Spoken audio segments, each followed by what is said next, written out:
Alhamdulillah Rabbil Alamin. Wassalatu wassalamu ala asyrafil anbiya wal mursalin wa ala alihi wa sahbihi ajma'in. Subhanaka la ilma lana illa ma 'allamtana innaka antal alimul hakim. Rabbi shrah li sadri wa yassir li amri wa halul 'uqdatam min lisani yafqahu qawli. Berkata penghurai manzumah ini, iaitu Syekh Muhammad bin Yusuf, yang lebih dikenali sebagai Al-Kafi di dalam kitabnya An-Nurul Mubin ala Mursyidil Ma'in. Sesungguhnya di antara hasil yang diperolehi dari bersuhbah dengan Syekh Suluk ialah dia mengingatkan muridnya kepada Allah Subhanahu wa taala, iaitu apabila murid melihat Syekh dengan kehebatan yang diberikan oleh Allah kepadanya, maka ia menjadi sebab yang kuat bagi dirinya untuk mengingati Tuhan. Saksi kepada perkara tersebut ialah hadis yang dikeluarkan oleh Al-Hakim. Dalam syair yang kita baca pada minggu lepas, kita ulang balik, dia bersuhbah dengan guru yang mengetahui jalan, mengawasi perjalanan dari kebinasaan. Apabila melihatnya, teringatkan Allah menyampaikan hambanya kepada Tuhan. Yang ini mengatakan bahawa seorang yang bersuhbah dengan guru dia, maka guru dia akan mengawasi dia, menjaga dia supaya dia tidak gelincir, ataupun menjaga dia daripada binasa dalam ujub dia, binasa dalam takabur dia, binasa dalam kemasyhuran yang dia dapat. Maka tugas guru ni mendidik anak murid. Sebab tu kadang-kadang ada guru mursyid yang melarang anak murid dia, jangan kamu sembahyang malam, jangan kamu membaca Quran banyak-banyak. Kerana ketika itu guru melihat bahawa hatinya sudah ujub banyak. Sudah ujub dah. Masa membaca Quran sebagai contoh, merasakan dia ini dipuji ramai sangat orang. Maka guru dia melihat di dalam hatinya ada penyakit ujub. Maka kalau dibiarkan, binasa anak muridnya. Lalu guru dia kata, jangan baca Quran banyak-banyak. Pergi kepada ibadat lain. Sehingga guru dia merasakan bahawa hatinya sudah semakin dibersihkan, baru gurunya menyuruh balik membaca Quran. Maka inilah tugas guru mursyid.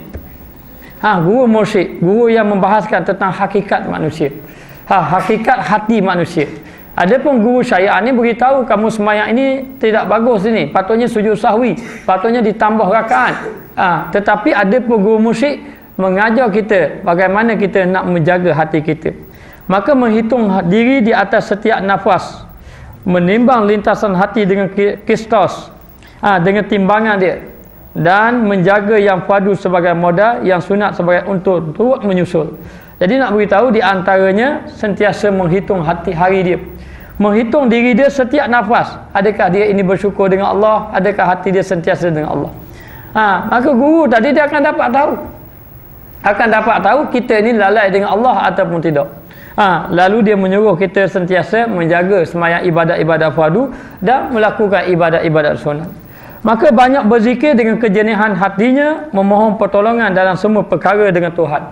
Sebab apa dia boleh jaga hati-hati manusia? Guru mursyid ini dapat kenal orang ni duduk dalam keadaan ujub, dalam takabur, hidup dalam masyhur, hubud dunia, dia dapat tahu. Kerana hati dia bersih. Bila hati dia bersih, maka dia dapat menyuluh hati-hati manusia. Maka bersihnya hatinya disebabkan dia banyak berzikir kepada Allah. Bila banyak berzikir, berhubung dengan Allah Ta'ala itu banyak, maka bila saja banyak berzikir, maka hati dia menjadi bersih. Hati dia menjadi bersih, bercahaya, cerah, maka cahaya hatinya dapat menyuluh cahaya anak muridnya, hati anak muridnya. Maka memohon perlindungan, pertolongan dalam semua perkara dengan Tuhannya. Dan sifat guru mursyid ini selalu meminta pertolongan dengan Allah, tidak bertindak kecuali daripada Allah Ta'ala. Kadang-kadang bila berlaku apa-apa, maka guru tadi akan berzikir dan melihat tanda alamat daripada Allah Ta'ala. Ini tanda guru mursyid. Setiap tindakan dia akan datang. Sebab tu Nabi SAW apabila sahaja, walaupun melihat sahabat Nabi diseksa di hadapan mata, walaupun sahabat Nabi ini disekat, dia punya ekonomi dia susah, lalu sahabat mencadangkan, ya Rasulullah, kita berhijrah, tapi Nabi tidak berhijrah. Yang disuruhnya sahabat berhijrah ke Habsyah, tetapi tidak disuruh lagi berhijrah walaupun melihat Ammar bin Yasir yang diseksa, Sumayyah mati dibunuh, ditikam oleh Abu Jahal, dan juga Khabbab ibn Arak diseksa. Diseksa di hadapan mata, tapi Nabi tetap tidak berhijrah. Kerana apa? Kerana menunggu daripada Allah Ta'ala. Kalau Rasul menunggu wahyu Allah, tetapi kalaulah wali-wali ataupun guru mursyid, dia menunggu waridat daripada Allah.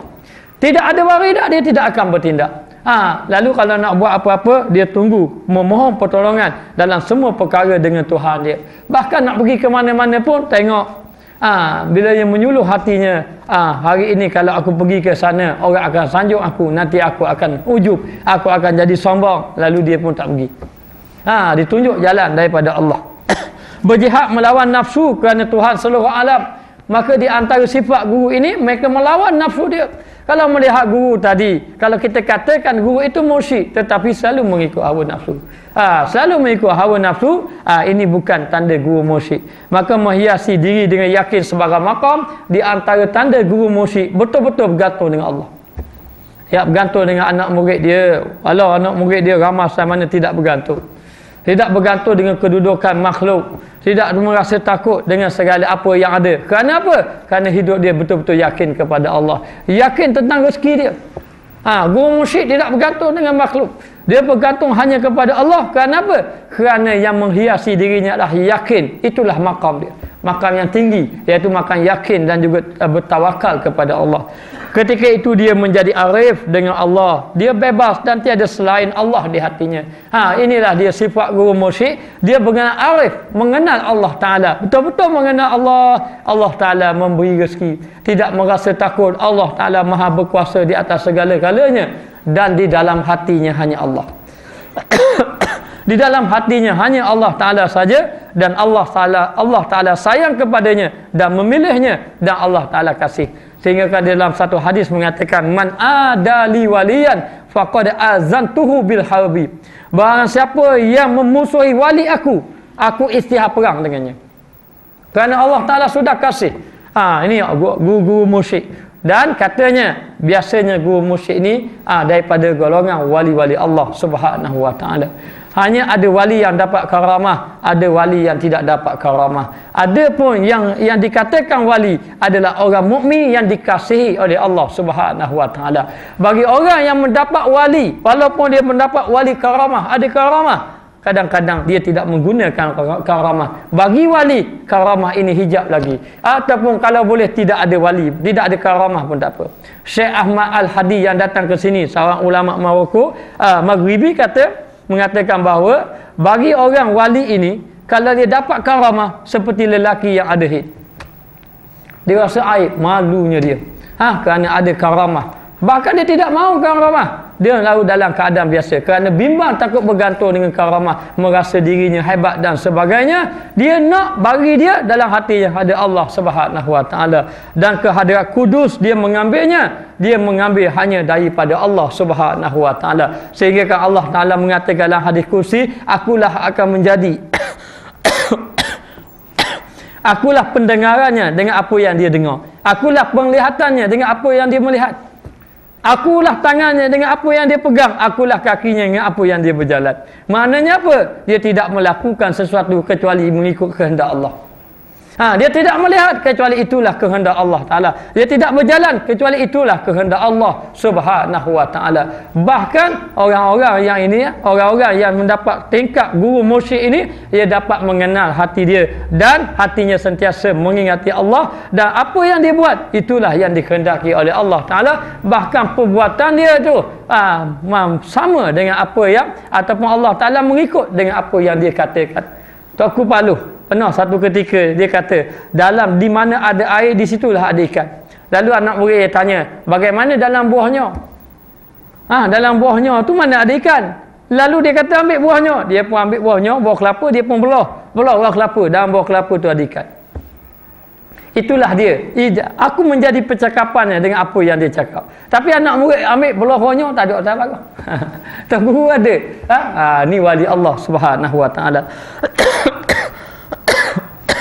Maka berkatalah yang mensuraikan syair ini, mengatakan bahawa Syekh Muhammad bin Yusuf yang lebih dikenali dengan Al-Kafi dalam kitabnya Nurul Mubin ala Mursyidin Ma'in, mengatakan, dia kata hasil kita bersuhbah dengan Syekh, hasil kita bersuhbah dengan guru yang membawa suluk. Apa makna suluk? Perjalanan kita pada Allah.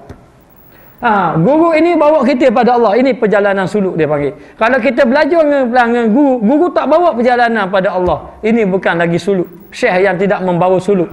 Maka mengingatkan murid kepada Allah, dia akan bawa kita supaya kita ingat kepada Allah Ta'ala.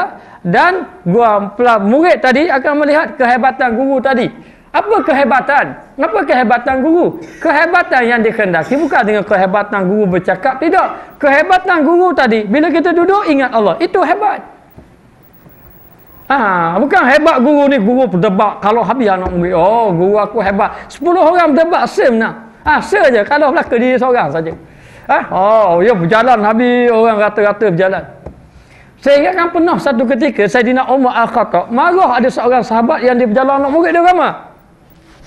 Saidina Umar marah pada dia. Dia kata, kenapa pula marah kat aku? Kerana aku melihat di dalam hatimu ada merasa kemegahan disebabkan anak murid kamu selalu menyanjung kamu. Dia marah. Jangan macam tu. Keadaannya sekarang buat masa ni jangan macam tu. Kerana Saidina Umar melihat seorang sahabat, saya lupa dah, melihat bahawa dia ni terlampau disanjung oleh anak-anak murid dia. Maka apakah kehebatan guru di antara guru mursyid ni? Kehebatan gurunya ialah apabila kita bersuhbah, bersahabat, ingat kita kepada Allah. Ini hebat. Kita silap faham. Kita nak tengok tu guru pakai kereta besar. Oh, guru kita pakai estima, bapak juga hebat. Itu bukan hebat, tak ada hebat langsung. Tidak ada hebat langsung. Yang hebat apa? Yang hebat bila kita duduk dengan guru, kita jadi ingat pada Allah, rasa takut kepada Allah Ta'ala. Ni sebab apa? Sebab kekuatan dia, bergantungan dengan Allah Ta'ala tadi, menyebabkan kita ni dapat menumpang nur dia, menyebabkan kita pun jadi ingat kepada Allah Subhanahu Wa Ta'ala. Lalulah berkatanya Anas bin Malik dalam satu hadis yang diriwayatkan oleh Al-Hakim afdalukul ladzi idza ra'u dzukirallahu ta'ala li ru'yatihi. Dia kata daripada Anas bin Malik bersabda Rasulullah sallallahu alaihi wasallam, sebaik-baik kamu ialah apabila mereka melihat kamu, mereka akan mengingat Allah Subhanahu wa taala. Yakni maksud dia, kalau kamu melihat mereka, kamu pun akan mengingat Allah. Inilah guru yang hebat. Biar kita jumpa seorang guru tu, bila kita duduk kat dia, kita ingat kepada Allah. Inilah kehebatan guru yang patut kita cari. Selama ni kita cari guru yang hebat, guru yang pandai dapat berhujah dengan orang, guru yang ada kemewahan yang hebat, guru yang disokong oleh anak murid yang ramai, guru yang dipuji oleh orang ramai. Tapi cuba kita duduk kat dia, ingat tak Allah. Kalau tak ingat Allah, tak hebat lagi. Maka yang dihebat guru adalah guru yang sentiasa kita duduk dengan dia, menyebabkan kita ingat kepada Allah Ta'ala. Maka di antara faedah bersuhbah dengan Syekh Salik juga ialah Syekh menyampaikan seorang hamba kepada Tuhannya, iaitu dengan sebab dia menunjukkan murid tentang keaiban diri murid tersebut. Di antara sifat Syekh ataupun guru mursyid akan menegur anak murid dia di atas kesilapan apa yang dia lakukan, yakni jalan yang menyeleweng yang dia tidak sampai kepada Allah. Jadi guru tadi akan tegur dia dan menasihatinya supaya lari daripada selain Allah. Menasihatinya supaya lari daripada selain Allah dan menuju kepada Allah Ta'ala. Selain pada Allah jangan. Dia akan menasihati supaya kamu sentiasa berada di jalan Allah Subhanahu Wa Ta'ala. Ini dari Syekh guru mursyid. Bila kita terlampau nak mengikut hawa nafsu, sebagai contoh, kita ni rasa nak memiliki ini, kalau boleh nak kereta banyak, nak buah besar, nak meniaga banyak, biar harta banyak. Syekh pun kata, kalau kamu ini tidak boleh, aku melihat kamu tidak boleh. Nanti kalau aku biarkan kamu, kalau kamu berniaga nanti maju-maju, nanti fikiran kamu dah banyak ingat ke dunia. Cukuplah, qanaah lah kamu, jangan. Ini sifat Syekh. Kalau seorang lagi mulai meniaga banyak-banyak, nanti boleh untung bagi ketua guru sikit. Ini bukan musyrik namanya. Ini bukan musyrik. Yang musyrik ni jadi bimbang. Bimbang melihatkan bahawa, dan apabila melihat anak murid dia dalam keadaan sudah lalai, dia menegur. Macam Rasulullah SAW mengatakan bahawa Abdul Rahman ibn Auf tidak akan masuk syurga kecuali dalam keadaan merangkak. Kenapa? Kerana Rasulullah telah melihat Abdul Rahman Ibn Auf ni sudah kaya raya. Perniagaan dia cukup maju. Dan barang-barang dagangannya cukup banyak. Dan dia telah melihat bahawa Abdul Rahman Ibn Auf sudah melalaikan sembahyang bersama dengan Rasulullah. Biasanya memang sebelum waktu sudah ada masanya, sudah ada duduk dekat masjid Nabi. Tapi kali ini nampak bila berniaga maju kurang. Lalu Nabi tegur, Abdul Rahman ini dia tak akan masuk syurga kalau masuk pun dalam keadaan merangkak. Abdul Rahman tersetuk. Tanya Aisyah, ya Aisyah, betul ke Rasulullah kata macam tu? Ya, memang betul. Dan sehinggalah ditunjukkan sehinggakan satu hari bila saja perniagaan yang begitu banyak, begitu maju, Abdul Rahman Ibn Auf sembahyang agak lewat dengan Nabi. Lalulah dia pun menyesal, dia infak habis segala hartanya, lalu dia jumpa dengan Rasulullah. Rasulullah mengatakan, ya Abdul Rahman, seandainya kamu ada dunia, minat dunia wa ma fiha, daripada dunia dan segala isinya, kamu infak fi sabilillah, tidak akan sama dengan sembahyang yang bersama dengan Rasulullah sallallahu alaihi wasallam. Maknanya kalau kamu ada harta setimbung bukit besar, banyak, harta yang banyak, infak semua harta pada jalan Allah, tidak akan sama dengan pahala kamu sembahyang belakang Rasulullah sallallahu alaihi wasallam bersama dengan Nabi. Nabi menyedarkan dia, baru dia teringat, lalai aku dengan akhirat. Ini guru mursyid. Guru mursyid tegur saja. Tegur untuk supaya tidak lalai kepada akhirat, supaya hati dia ingat pada Allah, supaya hatinya bergantung kepada Allah. Ini dia sifat guru mursyid. Kalau kita berkawan dengan guru mursyid, bersobah dengan guru mursyid ni akan menunjukkan kita jalan yang untuk kita dekat dengan Allah, maka bersobahlah kamu akan dapat manfaat daripadanya. Sehingga kan ulama-ulama dahulu mengatakan, kerana aku jumpa guru mursyid lah, baru aku sedar jalan yang sebenar untuk sampai kepada Allah. Walaupun dia banyak dah berguru, tiba-tiba tak jumpa guru mursyid, dia tidak akan sampai pada Allah. Tapi bila dia jumpa guru mursyid, baru dia sedar guru mursyid inilah yang menunjuk jalan kepada Allah Subhanahu wa taala. Saya tidak beranggapan bahawa dirinya sendiri adalah makhluk yang boleh memberi manfaat dan mudarat. Dia tidak berkatakan demikian. Bahkan dia juga tidak mengharapkan makhluk dalam menolak bala dan mendatangkan manfaat. Bahkan dia yakin semua pertukaran dan urusan dalam gerak dan diam itu adalah bagi Allah Ta'ala. Inilah yang dimaksudkan dengan sampai atau wusul kepada Allah. Jadi Syekh bukan mengatakan dia datang daripada dia, tidak. Ialah datang daripada tilikan hati dia, yang Allah Ta'ala ilhamkan dalam hatinya, yang datang waridat daripada dia. Sebab tu guru mursyid ni, kalau kita tanya apa-apa soalan, kadang-kadang dia kata, biar saya tunjuk, biar saya tunggu petunjuk dulu. Tunjuk petunjuk. Salah seorang yang saya jumpa lah, yang orang katakan dia mursyid, seorang syekh. Saya tanya dia mengenai apabila dia nak memutuskan satu keputusan, dia mengatakan kita memutuskan keputusan melalui waridat daripada Allah. Tak ada fikir akal tak. Dia datang tunggu waridat daripada Allah. Saya tanya lagi, dah waridat datang daripada mana? Macam mana dapat waridat? Dia kata melalui zikir. Sesuatu apa perkara saja, bila ada apa-apa perkara, dia akan putuskan daripada Allah Ta'ala. Maka dia tunggu jawapan melalui zikir. Kadang-kadang kita tidak buat apa-apa. Bila orang buat apa-apa pada dia tak balas. Kenapa tak balas? Sebab tunggu waridat daripada Allah. Sebab dia tidak ada apa-apa. Bukan dia. Bila dapat satu keputusan yang baik melalui gerak kerja dia buat tu, orang apa puji dia. Bukan dia. Itu datang daripada Allah Subhanahu wa taala. Itu menandakan dia adalah orang yang sampai kepada Allah. Kalau dia orang yang sampai kepada Allah, dia dah sapa dah tempat yang dia nak, tempat yang kita nak tuju. Dia boleh bawa siapa? Kita nak bawa macam mana orang sampai pada Allah? Kita tak sapa lagi. Betul tak? Kita tak sapa lagi. Kita nak bawa orang macam mana? Mu nak pergi Kuala Lumpur? Nak mai ikut aku. Dah mu pergi tak? Dah pergi lagi. Mula masuk jalan pergi mari. Tak sampai lagi. Maka guru mursyid ni orang yang sampai kepada Allah. Maka macam mana kalau kita nak sampai? Kita bertanyalah guru mursyid, bersubahlah dengan guru mursyid. Guru mursyid akan tunjuk jalan untuk sampai kepada Allah Subhanahu wa taala. Maka kepentingan atau faedah syekh kepada murid ialah menjelaskan keaiban yang memutuskan murid daripada ma'rifatullah. Maka guru mursyid ini menjelaskan, ini aib, kalau kamu buat ini tak sampai pada ma'rifatullah, tak sampai kepada mengenal Allah Ta'ala. Ini tugas guru mursyid. Guru mursyid dia boleh tahu. Syekh menyifatkan penyakit-penyakit kepadanya dan juga memberinya obat. Menyifatkan penyakit-penyakit kepadanya